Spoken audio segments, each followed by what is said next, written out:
Hello, ladies and gentlemen. Welcome to Play-Doh Making 101. Are you ready? Well, I'm ready. I've been getting things together here in the classroom for you guys, and I want to remember again, we talked about it last week. We're going to make Play-Doh as good as the Play-Doh, if not better, that we can buy in the store.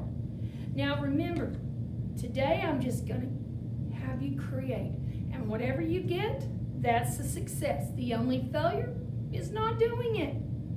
Okay, I want to remember that we're working towards the final test will be the Play-Doh snowman test.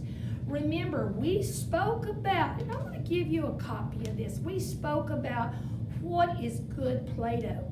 Well, the best Play-Doh, you're going to get a snowman. You're going to build him in 3 balls. He's going to stand. He's not going to droop. The dough is going to be smooth and wonderful, just like you took it out of a can. And if you don't quite get there, that mid-quality Play-Doh might be a little bit grainy or bumpy. It may not be as smooth. It's going to be rather sticky. It'll form some balls, but if you let them sit after a minute, they look like they're melting. And so what's going to happen to your snowman after you build him and you time him? He's going to start to melt down. And then the lowest, poorest quality Play-Doh that we could make by the end of this process will be the dough that is too wet. It's not going to hold a shape. It's going to be sticky. It's going to stick to our desk, stick to our hands. It's a fiasco.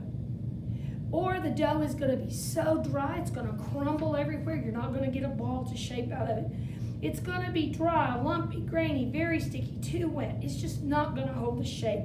So let's remember that and keep in mind what test in the end we want to pass. Okay, so we've got that. We know where we're headed. I'm asking, you've been asked, we're going to make Play-Doh. So you've got to ask yourself, how am I going to take those simple ingredients that Miss Floyd gave me, and how am I going to make that Play-Doh? Guys, you've got to imagine what you want it to look like. Look at the ingredients. Think about the steps that you want to mix all of these. These aren't even ingredients, are they? No, these are the materials that we're going to use. This is not a recipe. This is like chemical engineering. These are the materials we are allowed to use to create that Play-Doh. Then you've got to plan it out. Well, you're going to have to plan. What do you put in first, second, third? Do you go and add things? Be careful, because can you take it away? We've talked about solutions and mixtures in science. So think about what you can add in and what you can take away.